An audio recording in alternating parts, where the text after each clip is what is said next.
Continuamos agora com o nosso estudo da doutrina bíblica do arrependimento. Continuaremos examinando o Salmo 51, o Salmo de Davi, depois que ele foi confrontado pelo profeta Natã por seu pecado com Batseba.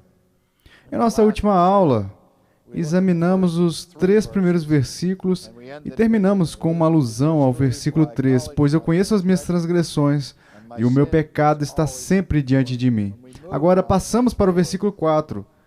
Chegamos à minha parte favorita de todo o Salmo e o que eu creio ser o aspecto mais essencial para entender o espírito e a atitude adequados ao arrependimento. Então vamos olhar para o versículo 4, o versículo completo. Pequei contra ti somente, e fiz o que é mal perante os teus olhos, de maneira que serás tido por justo no teu falar e puro no teu julgar. Agora, há algo aqui que pode causar certa consternação em nós quando lemos Davi dizendo: pequei contra ti somente, e fiz o que é mal perante os teus olhos. Porque a realidade da questão é que Davi não só pecou contra Deus com essa transgressão, mas também se lembre das pessoas que estavam envolvidas nesta maldade. Davi pecou contra Batseba ao aliciar ela neste relacionamento adúltero. E ao fazer isso, Davi pecou contra suas próprias mulheres e contra seus próprios filhos, contra sua família inteira. E ele não só pecou contra eles e contra Batseba, mas ele obviamente pecou contra Urias e toda a sua casa. Ele pecou contra os pais de Urias, se eles ainda estavam vivos, ou ainda algum de seus irmãos que podem ter existido e que sofreram com a morte de Urias. Mas novamente, além disso, Davi pecou contra todos os seus soldados do seu exército, porque ele era o comandante-chefe dos exércitos de Israel. E quando o comandante-chefe, por interesse próprio e particular, coloca um dos seus soldados na linha de frente para matá-lo, ele peca contra todos os soldados sob seu comando. Mas ainda assim, além disso, Davi não era apenas o comandante militar de Israel, ele era o rei. E como o rei, ele era o responsável perante Deus para governar sob o que é chamado no Antigo Testamento de a lei do rei. O rei deveria manifestar e expor o reino justo de Deus. Ele é nomeado vice-rei sob o reinado de Javé, e seu dever é agir como um regente a fim de dizer: a maneira como me comporto é a maneira como Deus se comporta. E assim o povo depositou sua confiança em seu rei, e o rei agora viola essa confiança pessoal.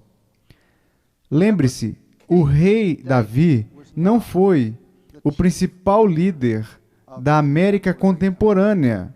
Hoje em nosso país, dizemos que não importa qual seja a integridade pessoal ou o comportamento do nosso presidente, desde que ele seja um administrador capaz, desde que a economia esteja indo bem, ele pode se comportar da maneira mais pecaminosa possível e está tudo certo. Já vimos isso, mas não era assim em Israel. O comportamento pessoal de Davi, sua imoralidade, refletiu em toda a nação. E assim, de uma perspectiva, simplesmente não é verdade que o pecado de Davi foi apenas uma violação contra Deus, porque ele violou todas essas outras pessoas. Lembro-me de uma vez estar engajado em um caso de aconselhamento na igreja, onde uma mulher membro se envolveu em um relacionamento adúltero com outra pessoa. E eu me lembro de que, como resultado daquele caso, 16 pessoas agendaram aconselhamento comigo. O marido dela, a esposa do outro cara, os filhos, os sogros, amigos que se sentiram tão violados por esse relacionamento que tiveram uma crise em suas vidas que exigiu aconselhamento. E as pessoas pensam, quando estão envolvidas nesse tipo de relacionamento, é pessoal, é privado, Não é algo que afeta ninguém, exceto as pessoas diretamente envolvidas. Esse não é o caso. Mas aqui está Davi, ignorando todas essas pessoas que ele feriu. E ele diz: pequei contra ti somente. Agora, isso pode ser interpretado como um desvio do arrependimento autêntico, uma tentativa da pessoa de minimizar sua culpa no arrependimento, algo que fazemos com frequência. Mesmo quando reconhecemos nosso pecado, queremos dizer: não é tão grave. Durante as audiências de Watergate, e logo após Richard Nixon renunciar à presidência dos Estados Unidos por causa do escândalo Watergate, eu estava em Washington, D.C. e tive a oportunidade de almoçar no refeitório do Senado com um dos senadores dos Estados Unidos.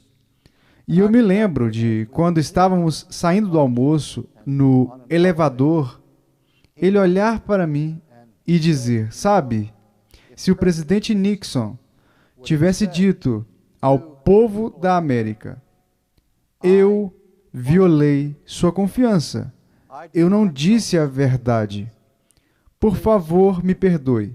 Ele disse: acho que hoje ele ainda seria o presidente. Mas em vez disso, ele se levantou diante do povo e disse: cometi um erro, mas eu não sou um vigarista. Simplesmente não era aceitável para o povo dos Estados Unidos naquele período da história americana. Obviamente, hoje seria, mas agora eles nem admitiriam ter cometido um erro. Mas há uma grande diferença entre dizer: eu cometi um erro e eu pequei. Veja, quando eu peco, quero chamar isso de erro. Quando você peca, vou chamar isso de pecado.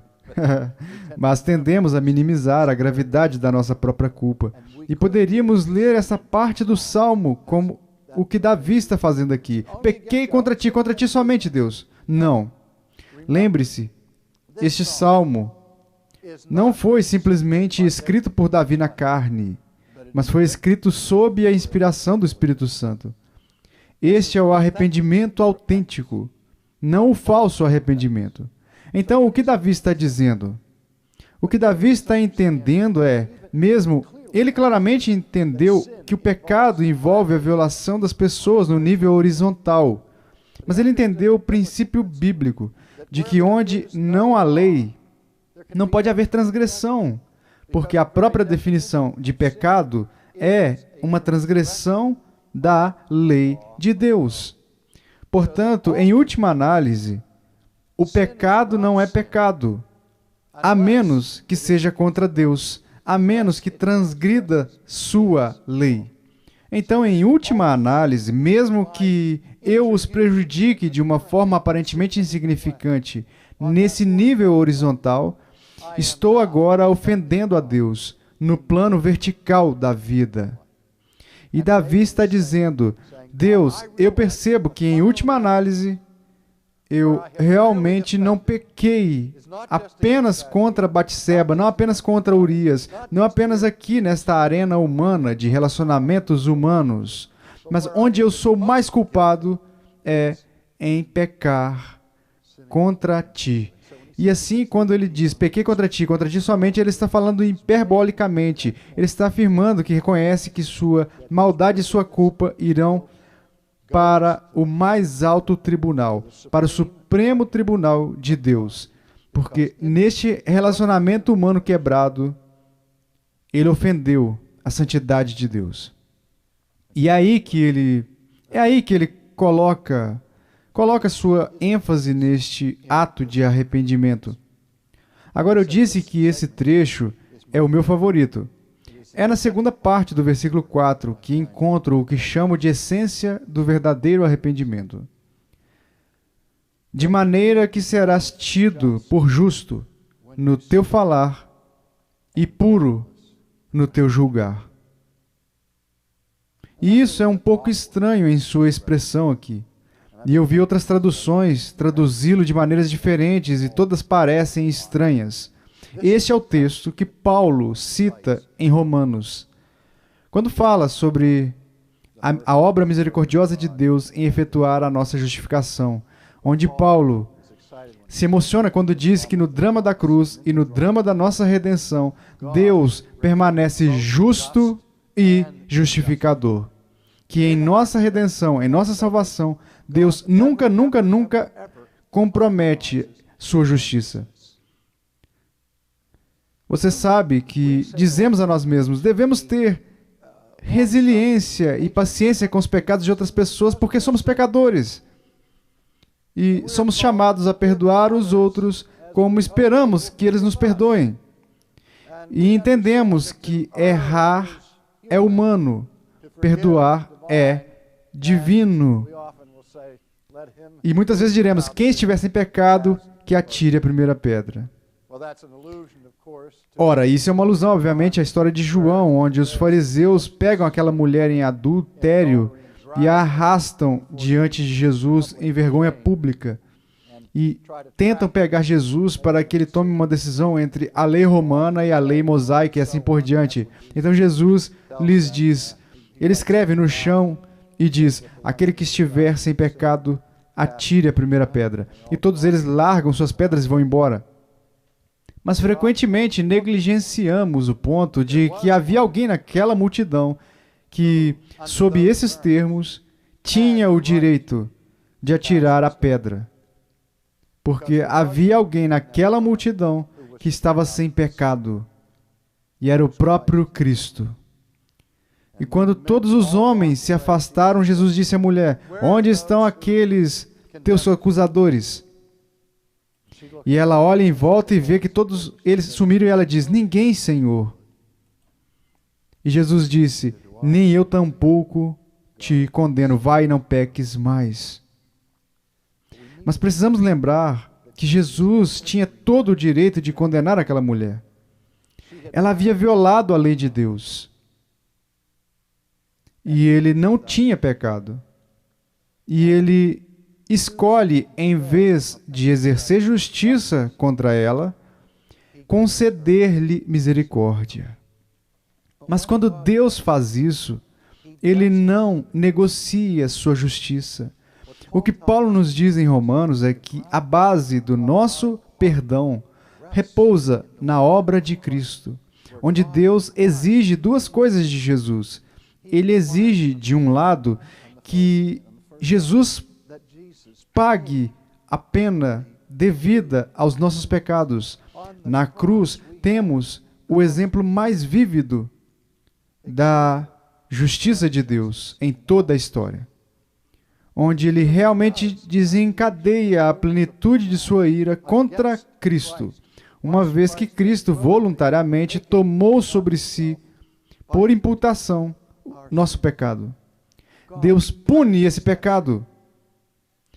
Deus não diz apenas, bem, tudo bem, sabe, meninos sempre serão meninos, vamos passar por cima disso. Deus nunca comprometerá sua justiça. E, ao mesmo tempo, Deus exige de Cristo, a fim de se qualificar para a cruz em primeiro lugar, que ele seja o Cordeiro sem mácula, que viva uma vida de perfeita obediência, perfeita justiça diante do Pai, sem concessões. Deus não quebra as regras. Deus não classifica Jesus em uma curva. Ele requer perfeição,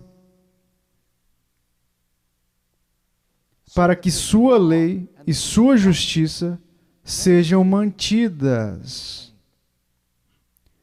E assim, o que você vê no drama da redenção é a expressão mais perfeita que você já viu da justiça de Deus.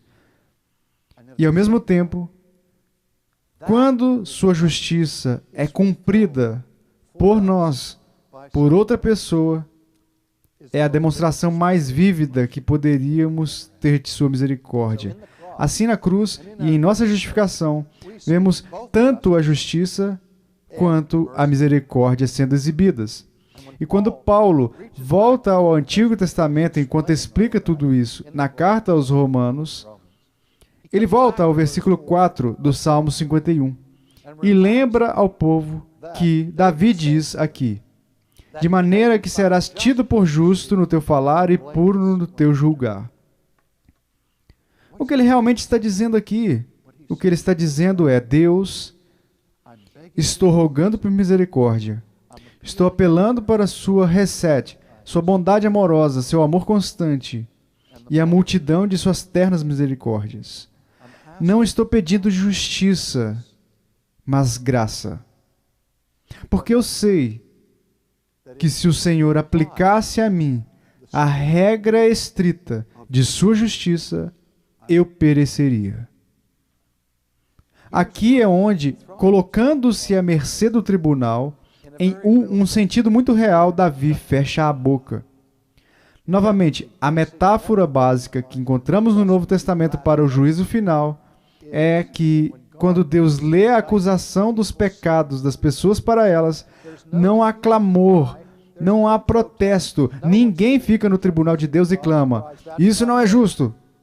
Mas toda língua é calada, todas as bocas estão fechadas, toda língua é reduzida ao silêncio no último dia. Porque a evidência que Deus acumula é tão avassaladora que as pessoas veem a absoluta futilidade de tentar protestar. E isso é o que Davi está dizendo aqui. Se o Senhor quisesse me enviar para o inferno, eu não poderia reclamar. O Senhor é perfeitamente justo para dizer tudo o que diz aqui. E eu reconheço, ó Deus, que Tu tens todo o direito de fazer comigo o que é do Seu agrado. Esse é o coração contrito e quebrantado. Isso é o que significa estar verdadeiramente arrependido. Isso é o que significa ter uma tristeza piedosa, que é autêntica no arrependimento. Quando você reconhece diante de Deus, não apenas que é culpado, não apenas confessa sua transgressão, não apenas implora que sua misericórdia e seu perdão sejam dados a você, mas reconhece que Ele tem absolutamente todo o direito de te punir por sua justiça. De maneira, diz Ele, que serás tido por justo no teu falar e puro no teu julgar. Não consigo pensar em muitos pecados, se é que existem, mais flagrantes do que blasfemar contra Deus, acusando Deus de ser injusto. É por isso que me assusta quando estou envolvido em conversas o tempo todo com as pessoas que estão lutando com a doutrina bíblica da eleição, onde os protestos das pessoas repetidamente são: isso não é justo. Onde, se eles lessem Romanos 9, onde o apóstolo diz ali a injustiça da parte de Deus, e qual é a resposta dele? De modo nenhum. Mas é quando pensamos que Deus nos deve algo que protestamos contra sua misericórdia e sua justiça. Davi não fez isso. Davi percebeu que sua única esperança na vida e na morte era a misericórdia e a graça de Deus. Então ele prossegue dizendo: eu nasci na iniquidade e em pecado me concebeu minha mãe. Agora aqui, Davi apela ao pecado original. Mas, novamente, ele não está fazendo o que ouço as pessoas fazerem o tempo todo. As pessoas dizem: que tipo de Deus é esse que permite que as pessoas nasçam em estado de pecado? Elas nascem caídas e corruptas. São pecadoras porque têm uma natureza pecaminosa.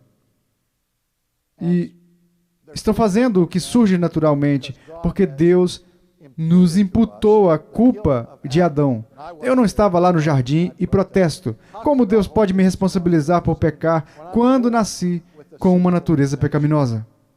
Agora, novamente, quando Davi lembra a Deus que ele nasceu em pecado, que foi concebido em pecado no ventre de sua mãe, ele não quis dizer com isso que era pecado que sua mãe e seu pai tivessem tido relações sexuais para procriar na terra, como algumas pessoas pensam. Não é isso que ele está dizendo aqui. Ele está dizendo que, quando fui concebido, eu já estava caído. Que minha natureza pecaminosa já estava lá no óvulo fertilizado.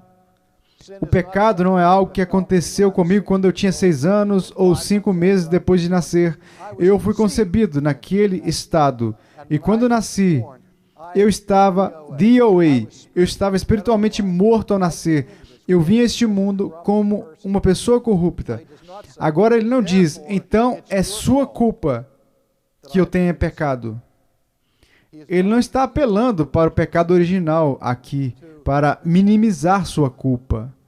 Mas o que ele está fazendo é algo extraordinário, que para mim revela a integridade da oração de Davi e a autenticidade de seu arrependimento. Ele está confessando sua culpa pelas circunstâncias de sua própria concepção.